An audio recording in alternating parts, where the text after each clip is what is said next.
yeah, her mental approach and her mental edge is far exceeds that of many professional athletes and highliners, and where someone is fighting and standing on one leg and struggling, her fight is in her wrist, you know? Her wrist just whips harder than the last time, you know? And this is just perfect control.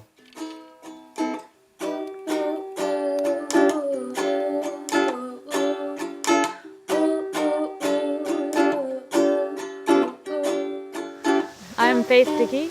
I'm a professional slackliner and highliner, and I'm from Austin, Texas, but I currently live in California and Europe.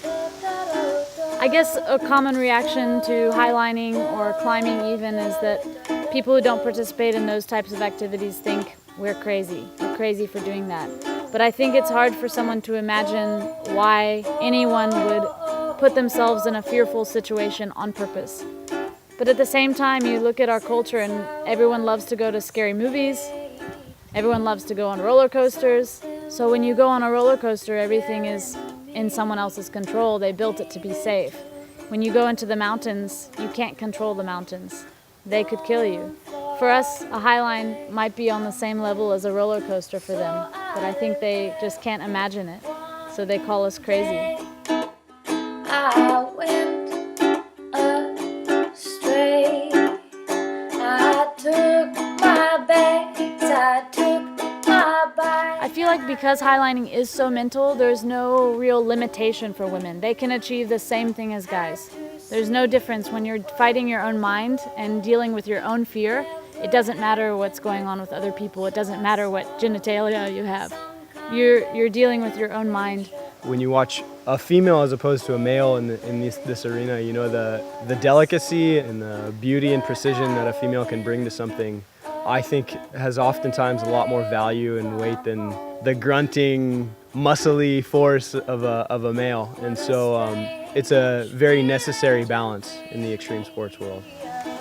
I think the most important thing to remember about extreme sports or sports in general, or anything you do that you love, is that you're doing it because you love it and it's for yourself. So you should never let anything get in the way of that. That's a law, and baby, I took it all with me. Cross the ocean, cross the sea. I think everyone has a different comfort zone, and I think everyone should push these comfort zones, but not everyone has to push them in the same way. So for me to transform myself and understand myself better, I needed to go on a highline without safety. But I feel like some people can achieve the same benefits from the sport with safety. I'm not pursuing death. I love life and I don't want to die anytime soon. But being closer to death has taught me a lot about myself. I'm afraid of death, so when I put myself in this fear, I have to learn something. I was just asking my boyfriend last night what qualifies me as a wild woman, because I wasn't raised by wolves and I don't have hairy armpits, but I suppose if the meaning of wild is that I don't fit into societal norm and I don't live by another person's rules, then I'm pretty wild. And I like to hunt wild mushrooms. It's kind of wild.